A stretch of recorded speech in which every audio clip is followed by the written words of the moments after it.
po sasabihin angat ako sa kanila. Lahat po tayo ay may karapatan, lahat po tayo ay pantay-pantay, lahat po tayo ay nagnanais na manungkulan. Siguro naman, wala namang kumakandidato na ang hangad lamang para sa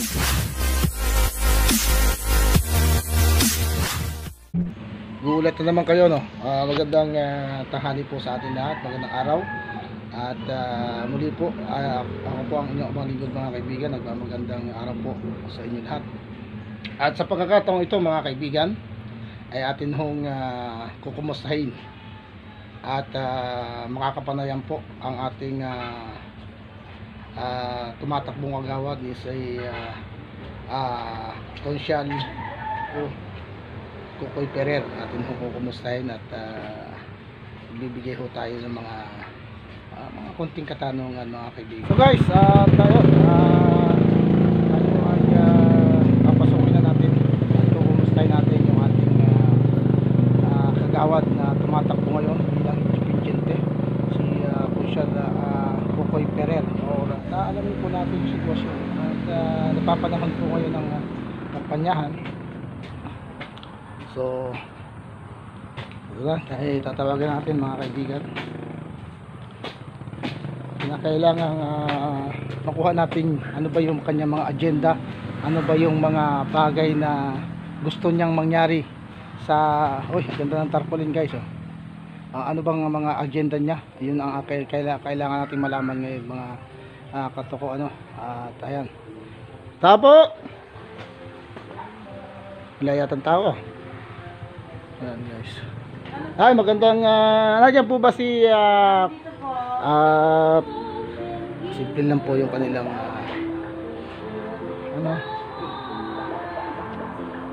siya. Konsyal, magandang hapon po. Ako po ay naparito upang kunan lang po kayo at kasi napapanahon po naman yung ating kampanyahan ngayon. Alam po naman natin at alam ko rin tumatakbo kayong independente. So pwede po bang magpa-unlock ng konting salamat po. Ano po si Konsyal Kukoy. Ito yung napapasyal kayo dito sa amin. Magandang hapon po. Unang-una sa lahat, Cons, magandang hapon. Apo, magandang hapon. At pangalawang, una kong katanungan, ano ba yung ating magagawa bilang isang tumatakbong kagawad at kumusta ba ang kampanya ngayon? So far dun sa kampanyahan namin ngayon natin, naglilibot po yung ating mga kasamahan para yun ang una nating ginawa. Naglilibot sila para maidikit yung ating mga tarp, and then patuloy pa rin po tayo sa mga imbitasyon ng okasyon at yun, so far naman kung tanong naman yung may magagawa yung paggagawa, patuloy pa rin po tayo sa pagtulong sa programa ng ating barangay. Yun po ang ating agenda ngayon. Hindi po porket kampanyahan ay tayo titigil na at magsusubsub tayo sa tema ng pangkampanya. Po, kung ano po yung dapat nating maitulong sa barangay, dire-diretso po yan. Siguro bilang isang kandidato ay hindi ko na muna babanggitin kung ano yung mga proyekto na pinapagawa natin ngayon. Katuwang po ang ating sangguniang barangay. So, isa pang katanungan na Konsyal, yung kung sakasakali man palarin ka, ano ba yung mga naiisip mong may dadagdag mo pa sa kasalukuyan? Yung citizen ay nais ko pong kahit man lang maibawas ng konti doon sa aking honorarya, kung sakali po na ako'y papalarin, ay magkaroon po sila ng pondo. Simpleng tubig ba kapag may meeting sila, halimbawa maglalaan po ako ng 1,000 piso kada buwan para pag nag-meeting sila, automatiko po na may tubig silang matatanggap bawat isa. Ano po yun, mga simpleng bagay po, pero yan po ang naiisip natin ngayon na pwedeng makatulong sa kanila. At patuloy pa rin po yung ating programa na hanapin yung mga wala pang may mga ilaw, Hindi man natin malagyan sila ng kuryente, linya ng kuryente sa kanilang mga daan, sisikapin po natin makapag-distribute tayo ng mga solar lights na maayos para sa kanilang mga dadaanan, lalo na pagkagabi madilim. So malaking tulong yan, Cons. Po. Ganun din po sa may mga daan pa na hindi pa naaabot ng ating serbisyo na ng pathway, gano'n. Isusulong po natin yan.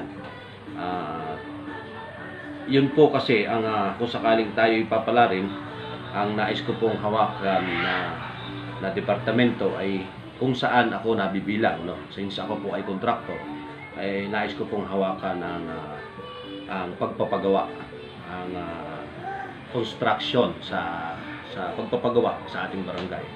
Kasi doon tayo mas bihasa. Although na ang kagawad dapat ay lahat ay kumbaga ay saklaw. Meron kasi yan na nilalagay na kung saan siya dapat nararapat. Basta makakaasa po kayo. Halimbawa, kung sakaling ako po ay papalarin, hindi po kami gagaling na mga nasa barangay na luma, nasa barangay. Hindi kami gagaling kung kami po ay hindi nyo tutulungan. Sabihin nyo po sa amin, bukas po ang aking tahanan, bukas po ang aming barangay hall kung sakasakali na kami inyong pagtitiwalaan. Bukas po ang aming mga opisina para ipaabot ang inyong mga hinaing o mga hiling. Sa gayon, malaman natin kung ano po yung talagang pangangailangan ng isang komunidad. Ay, okay. Mensahe mo, Cons, sa mga taong barangay dito sa ating barangay ng Uma ngayong panahon ng kampanyahan? Ayun, mensahe. Ano ba mensahe? Mensahe ko po sa aking mga kapwa-botante. Unang-una po dito sa aking barangay ng Uma, at sa buong barangay sa Pilipinas. Yan. Inuuna ko lang yung ating barangay kasi nandito ako. Tandaan nyo po, ang inyong boto ay napakahalaga. Yan po ay hindi basta-basta. Hindi lamang po isang araw lamang. Kumbaga, taon ang bibilangin po. Isang araw gagawin, ilang segundo nyong isusulat, pero yan po ay matagal na panahong maglilingkuran. Ang sino mang mailalagay ninyo, sinong pagkakatiwalaan ninyo, ay siya po ang mamumuno dito sa ating barangay. Kaya nakikiusap po ako sa inyo, vote wisely.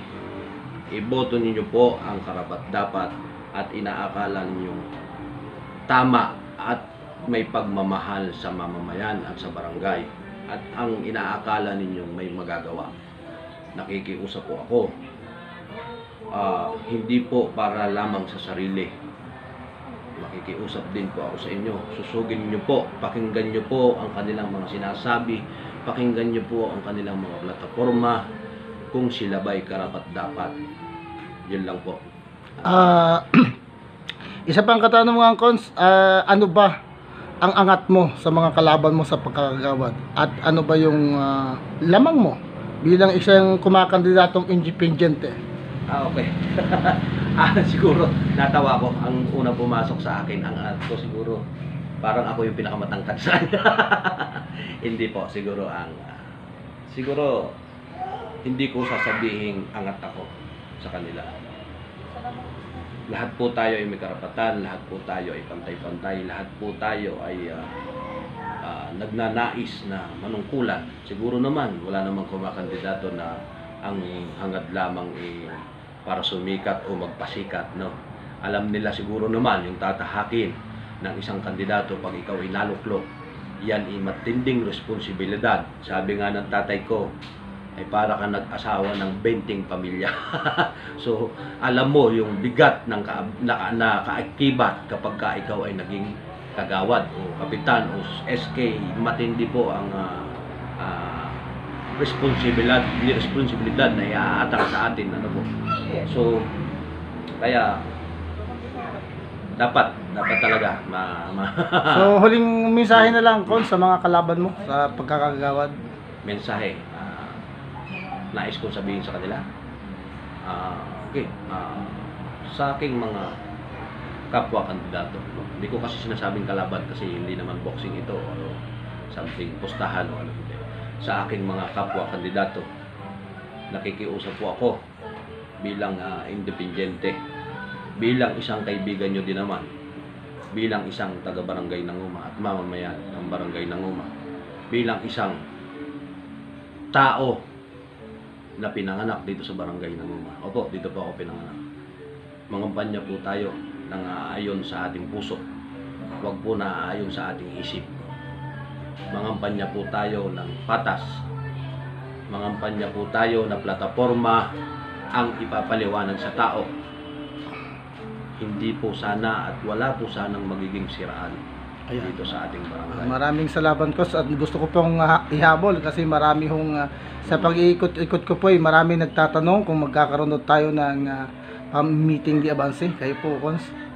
Yun, oo. Siguro marami na rin ako na-encounter since independyente tayo. Ganito po, Pagkakataon mo na para may mapaliwanag mo agad sa kanila? Hindi naman sa tawag na ito, wala tayong pera o ano, meron din naman tayong pondo para dyan. Pero ang iniisip ko kasi, kaysa magpa-meeting di Abanse ako, malaking abala din sa mga tao. Since ako naman ay independyente, meron pong magkabilang grupo na tumatakbo ngayon, na kompleto po sila. Siguro ilalaan ko na lang ito para sa panibagong lakas kung sakali ako'y tatamaan, maging kagawad dito sa atin. Yung gagastusin ko para dyan, yung ilalaan kong oras para dyan, mag-uumpisa po agad tayo magtatrabaho. So yung meeting di Abanse baka po negative. Baka po mag-ikot na lang po ako sa kasulok-sulukan ng ating barangay, sa bawat pamilya, hindi po bawat sityo bawat pamilya na mag-iimbita sa atin or pupuntahan natin, no. Hindi rin tayo magsasalita, hindi rin tayo mag-focus na tawag para sa mic, no. Tayo ang aking nga pong punta kada may mga okasyon, no. Hindi ko po ikinakampanya ang aking sarili. Basta't sinasabi ko sa mga tao, iboto kung ikaw talaga ay tunay na mamamayan ng mahal mo talaga ang iyong mamamayan, ang iyong barangay, tsak iboboto mo ay may kapakipakinan. At para po sa aking mga kabarangay, lagi niyo pong tandaan, si Kuya Kokoy po ay laging bukas ang tahanan para sa inyo.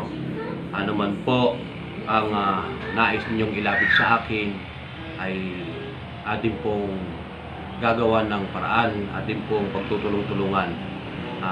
Pasensya na po, laang dun sa iba na mga personal ang lapit, pasensya na po kayo. Hindi po tinotolerate ng inyong Kuya Kokoy ang mga pansariling